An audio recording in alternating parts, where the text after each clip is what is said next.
All right, today we are running. It's coming. Get ready.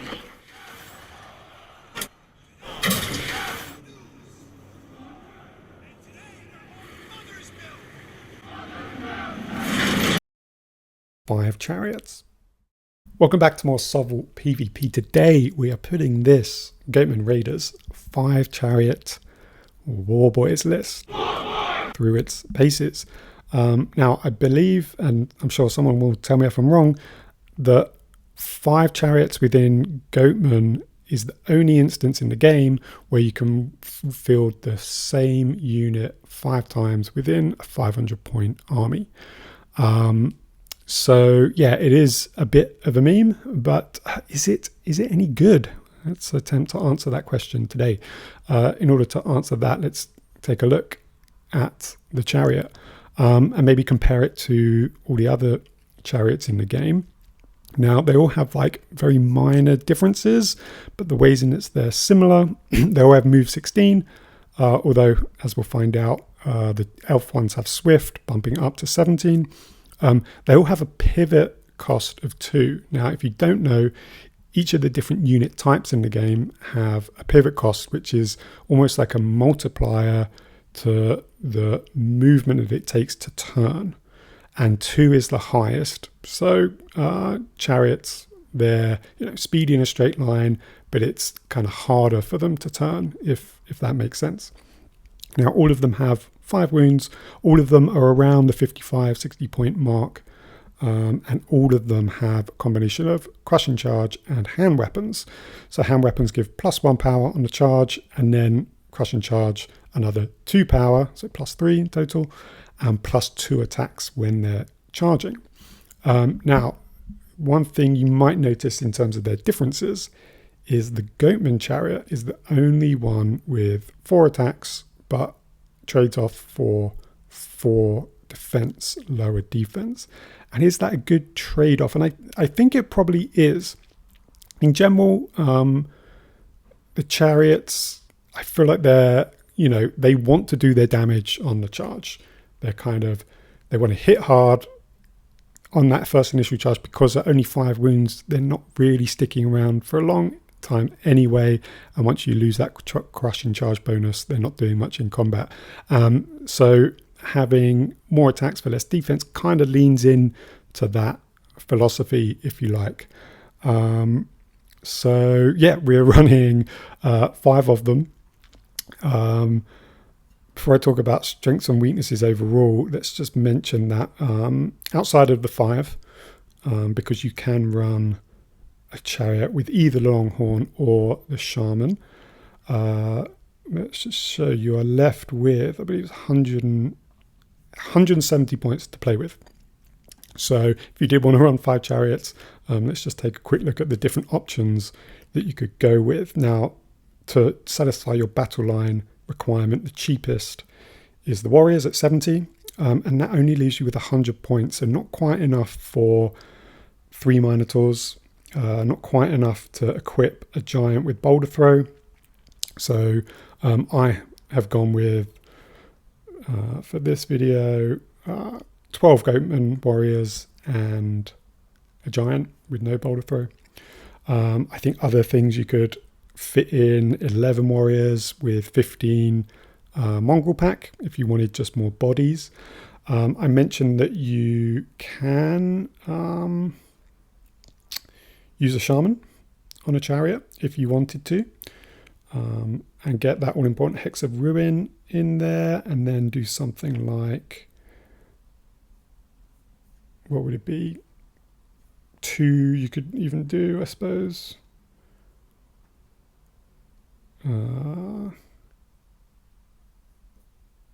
Yeah, exactly 2 units of 10 warriors with the shaman with the Hex of Ruin, but with such high power, particularly on the charge, I don't think Hex of Ruin is that necessary. Of course, you could also equip the Longhorn with some items, some weapons, but again, I don't think that's all that necessary. If I just revert back to what I was my list. There we go. So yeah, I don't think it's necessarily worth equipping the Longhorn with extra items. I think you really want to make the most of that remaining points after 5 chariots. The Warcry is not at its best here because chariots have such high power on the charge anyway, but can be useful after that initial charge turn to still push some damage through. But yeah, in summary, I've gone with Warrig, my giant here. I think the mobility of the giant kind of plays into what the rest of the army is doing anyway. And then the war boys themselves, just this unit of warriors. I like having 6 units. I think that's one strength of the list. It wants to kind of be able to swarm and get around your opponent. The mobility is obviously also a strength, and I feel like it's good against low discipline units that it can kind of get that initial burst damage through, particularly like low defense, low discipline units, things like goblins and other goatmen. Weaknesses of the list though, because it can be really difficult, I think, for certain lists to deal with, but against heavy shooting that can kind of on that first turn just shoot off 2 chariots, particularly with only 4 defense and 5 wounds, that's pretty devastating, and that's also fairly common in the meta right now. Another weakness, units that can withstand that initial charge, really high defense units like dwarves that can withstand that charge and then just kind of hit back when you're only attacking with 4 attacks and power 4. One other thing that I guess could be considered a weakness is it's not a particularly easy list to pilot. It's not very beginner friendly, simply because it really relies on you getting those good charges, flank charges, because everything has ambusher. You're usually getting into things early in turn 1, and you're dealing with a lot of like overlapping charge cones, and you've got to be careful with how you sequence your charges. But with all that said, let's get into some matches.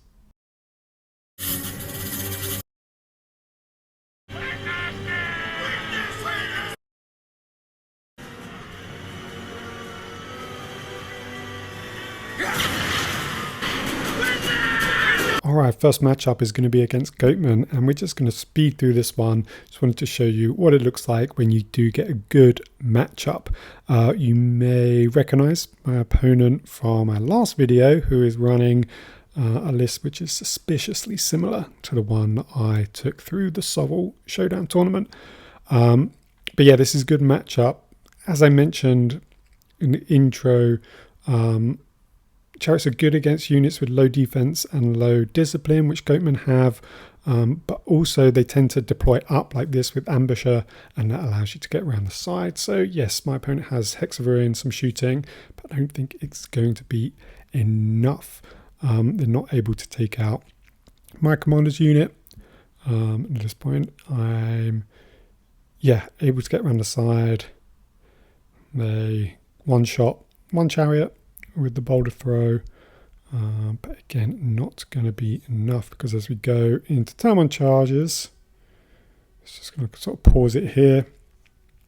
Because of our mobility and positioning, we've got kind of advantage in this matchup, because as is got the commander, advantage here and advantage here, and that's really going to be all she wrote. And not only that, all of our units in combat. So this Warcry is going to be at its best. So yeah, let's just maybe speed through this one. My opponent is able to get lucky there in the combat at the top, and both of my chariots flee. But yeah, a nice thing I think about setting up chariots in ambush is you're really able to like envelop your opponent, and that means that if you do get a successful charge and the unit you're charging flees, you are then able to continue on and keep and snowball that advantage and then charge into another unit and kind of keep that advantage going, which is what you see a little bit of here. But yeah, my opponent's still able to fight back. It wasn't a kind of crushing defeat or anything, but a victory for the Warboys. But after that, I thought it only fair that I show you the other side of the coin. So let's speed through this one as well. We're here against Reptilian Kingdoms, and I'm going to try to do same thing and envelop my opponent, get some turn 1 charges. But yeah, you already see one Chariot go down to some shooting from the Braves. Another Chariot is about to go down thanks to some shooting from a Fire Lizard, and then I'm really not in a good position. I did want to point out something here that my opponent and I were actually talking on Discord after this, and I wasn't able to countercharge my opponent's really nicely positioned commander, Sauron Warlord here. They were able to charge me. I wasn't able to countercharge, and we decided, realized it was because despite this being the shape of the difficult terrain, this sneaky little rock, which is impassable, actually sticks out a little bit further. If you can see the blue line there, and I wasn't able to draw a line from the center to my opponent's model, whereas my opponent obviously was able to. So yeah, just something to look out for. I know some of the rocks on maps are impassable. That's not always consistent though, just something to look out for. Yeah, as we go into the turn 1 charges, all important. Let's pause it here. As in contrast to the last game, we're unfavored in this one. We're probably unfavored here. The Giants maybe could tank, but it's probably not winning combat. This is about even, and we're unfavored here. So yeah, let's speed through the rest. I hope you're kind of seeing that, which is often the case with Goatman because they deploy so far up, but especially true for this all Chariot list. The first turn positioning is so important, and that first turn charges really kind of dictates, or can at least dictate the rest of the game. Don't think there's too much else to say about this one. I think from here we're just hoping to get lucky. I suppose another thing that can counter this list is, just good positioning from your opponent here.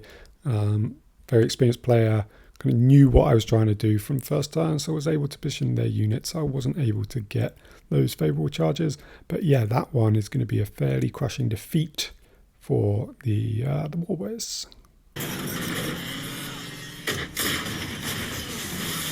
Okay, after speeding through those last couple, let's look at this one properly, and it is against Greenskins, and actually an opponent who I've been encountering a lot. Always with the same goblins list, and this opponent really has my number. Really solid goblin player, so I'm out for revenge, but also I have a good idea of what to expect, and I'm expecting some bolt throwers, which are really nasty against chariots, but I choose just to kind of hide my Immortan Joe himself, commander's unit. Yeah, you're kind of damned if you do, damned if you don't. I kind of have to be a bit exposed in order to get up there into my opponent's face. So yeah, I'm not sure, but that's kind of what I've gone with here, hoping I can come around the side. However, when we take a look at my opponent's deployment, yes, they've got the 2 bolt throwers, and yes, this is the same list I've been encountering a lot recently, but they're all deployed here in the corner. Hex of Ruin with the short bows is also something to worry about. But yeah, let's get into this one then. There are 2 objectives on this map, and something Goatman in general. It's a strength for them in general, so I suppose another strength by default of this list. I move my giant up, kind of almost trying to provoke the bolt throwers into going for him instead. I think the kind of average total wounds I should take from both of these would be 3. So I'm kind of trying to bait that out a bit. And actually this was an interesting move from my opponent because I'm able to get round. But I suppose what this does is it forces me almost to, it draws a line here. If I don't want to deal with these wolf riders, I can move these up past them, but then it kind of forces this line where I then have to deal with the trolls. I'm in range for shooting from the short bows. So yeah, interesting move. And here we see a bit of the dance where this is the benefit of having a high number of units, where you can move one, they move to counter, and then you can just move another to then threaten the flank here. They move to counter again, kind of threatening the flank. Ideally, you want to be able to kind of threaten multiple units. My giant takes the first shot and loses 6 wounds on the first one. So I'm holding my breath. Boxcars. So yeah, eek. My giant is almost dead, but thankfully survives there. So yeah, an unfortunate roll there. It's expected to take 3, but took double that. However, over here, my opponent does get Hexaruin off and shoots, but is only able to get 3 damage through. I think the average there is around like 5 wounds. So yeah, this is why I try not to. It can be difficult times, but try not to complain about dice too much. You know, it's because you're literally playing a game with dice rolls. That's what you signed up for. But also, you know, all comes out in the wash some way or another. And if you think it doesn't, you're either genuinely cursed or, I don't know, some sort of confirmation bias going on. Here, I believe I decide to forego this flank because I'm worried about my giant dying to more shots in favour of getting both charges on both of the bolt throwers, which does mean that these chariots are, even if they can take them out, are going to need to turn. They're kind of facing the wrong way. They're going to be out of it for a little while. And yeah, I did leave I often quite like doing this with the giant in Goatman's lists. I've mentioned it before. It's one of my favourite units. I typically run it in all my Goatman lists, but using the mobility, threatening charges, and then not taking any, and then moving around and really getting, just being a bit patient, I suppose, and getting the charge I want. I believe that probably do get lucky with that combat there, and we're able to force retreats from both the trolls and the spearmen, which is great.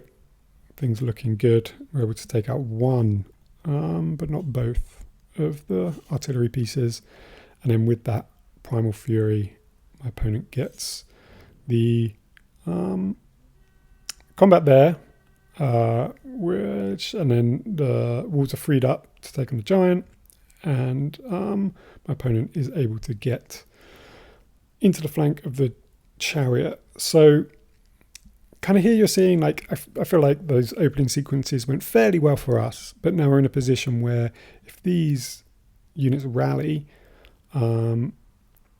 with the units we have left, just because of the low number of wounds, are still fairly fragile.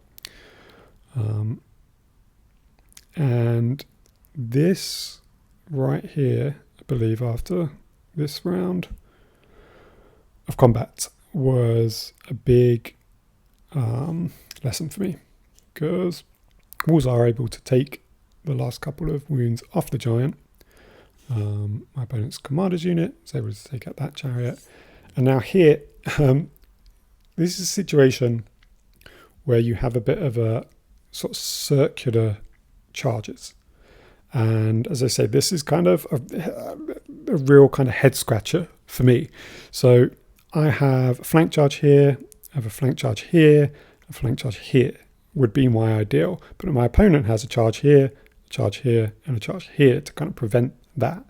So I think, but I have first pick, so I thought I was fine, so I took kind of one of these flank charges, and then my opponent then counters.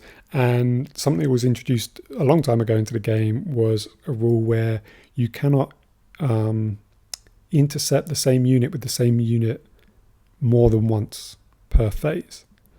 And that's basically to avoid a situation just like this, where you would keep going on. It would be infinite counter charges, effectively. So yeah, basically I made a mistake. I charged one of these, they get countered, it keeps going round, and when it comes back, I'm not able to counter again. And it's a real kind of, for whatever reason, it might just be me, it's difficult to get my head around it. Looking at it now, I realized that because I had first choice, I should have picked this one first, because this is the only one of my charges where the charging unit is not in a position to be intercepted, because this unit is further away from this unit, whereas all the others, my opponents are able to get into the flank of me, which means they're able to intercept, or they're closer, like here. I hope that makes sense. I'm trying to get better at this. I'm trying to think of, I suppose, like if there is a heuristic to take from this. If you're in a position here where you see this sort of circular charges happening, and you have first take a charge where if you have a unit without possibility of them being intercepted, select that as the charge first. I believe if, say for example, this unit was able to get into the flank of this unit and it was truly circular in both counts, I believe whoever goes second then just has the advantage and they'll be able to pick their charges. But yeah, I messed up because I wasn't able to get this flank charge, wasn't able to get this one, and then I'm sure what happened here is oh wait, no, okay, yeah, well, anyway, you can see there that I was not able to get the charges that I wanted. However, I still have some options available to me here. Still have a bit of mobility. I know that these trolls are going to turn, so I'm kind of threatening the rear charge on both of these with this chariot.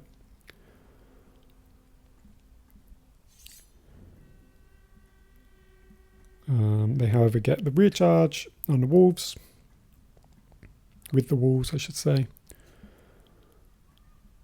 But things now are looking okay. If we can just rally this unit. And here, I think I make a little bit of a mistake because this chariot is on 1 wound. And I charge my opponent's commander, who, as you may or may not know, is the only unit in the game, or the commanders are the only unit that can attack backwards, which they're able to do here.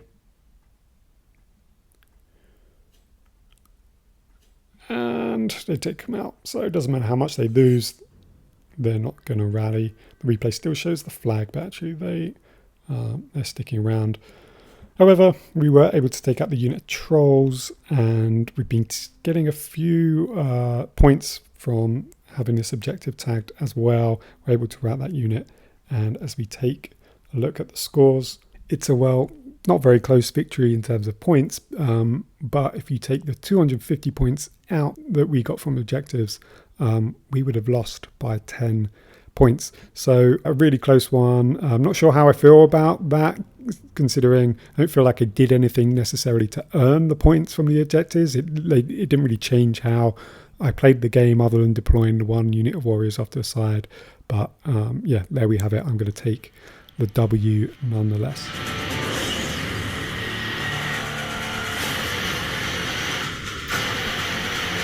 All right, as we move into this last one, there are 2 objectives on this map, and it is against Abyssal Legion. Now, expecting champion and some combination of their cheap units, some wide deployment. Deploy off to the side, thinking maybe I can kind of sweep around, but as we zoom out and look at my opponent's list, it is not that. It is the infrequently seen Abyssal Sorcerer with Hex of Ruin and a unit of Abyssal Knights, which is really expensive, but super choppy and also very tanky unit with defense 5 and Abyssal armor. And the +1 to damage saves from this, if you didn't know, that applies after the roll is calculated based on the power and defense of the units. It then gets an additional +1 after that. So yeah, super tanky, really nice unit there. they're accompanying that with their own chariot, 2 units of dogs, and the battle line of the Northman Axe. Now, as we get into this one, I'm trying to do my dance and open up, get some good opening charges. My opponent, I feel like, just does a really good job here of doing what you should do against an opponent with more units than you, or speedy units, and just keeps this kind of tight line, doesn't offer up many flank charges. I left this gap here because I still have this chariot to move, and I think I was thinking I could move it to countercharge it wherever they went, but because of that high pivot modifier that chariots have that we talked about way back in the intro, don't have the movement allowance to turn and get in a position where I can charge there. So a bit of a mistake. And as we get into turn 1 charges, it's my opponent with the flank charge and me with unfavorable matchup here, and not really a great matchup here either. So yeah, and then to compound matters, here I just had a complete brain fart. I thought I had the first charge selection in the next round. So this chariot would be able to charge the hounds, which would free up the giant to be able to charge here. But I didn't. I don't know why I thought I did. So that's just a huge kind of mistake there. Good thing though is we are still ticking up points every round from objectives, and maybe we'll start kind of speeding through this one though, because certainly getting outplayed by my opponent, making lots of mistakes, but I realized that my one path to victory then is to just come up my opponent's units and survive effectively, tick up those objective points. If you didn't know how it works, is even if you win by points at the end, combining kills and objectives, if you have no units left, if it's a total army wipe, you still lose. So here it gets to a point where that's now my goal, is just to keep some units alive, keep my opponent off the objectives. So it's a kind of fun little dance we're having here. As we reach the end of the final turn, my giant survives with 1 wound left. However, then something very confusing happens, because I was shown the defeat message, but then immediately came to this screen that shows close victory. However, then I lost the yellow for the match as though I'd lost it. But I think what happened was there was currently a bug in the game where this screen doesn't factor in the points from the very final turn, and my opponent, in routing that unit of warriors, was just able to claim both objectives and get 50 points for that final turn, giving them a very narrow victory. So definitely, deserved from my opponent. Well played, but it was a kind of a fun and tense one at the end with, that random emotional roller coaster of finding out who exactly won. But that'll do it for this one. If you made it this far, thank you, and let me know what you think of these videos. Do you like the format? In particular, did you like in this video there are shorter ones where it's just most of the match was sped up, or do you prefer going through slower into detail and all the movements, things like that? Like, comment, subscribe, do all that good stuff for the YouTube algorithm. Check out the other SOVL content creators, links in the description, and until next time, bye bye.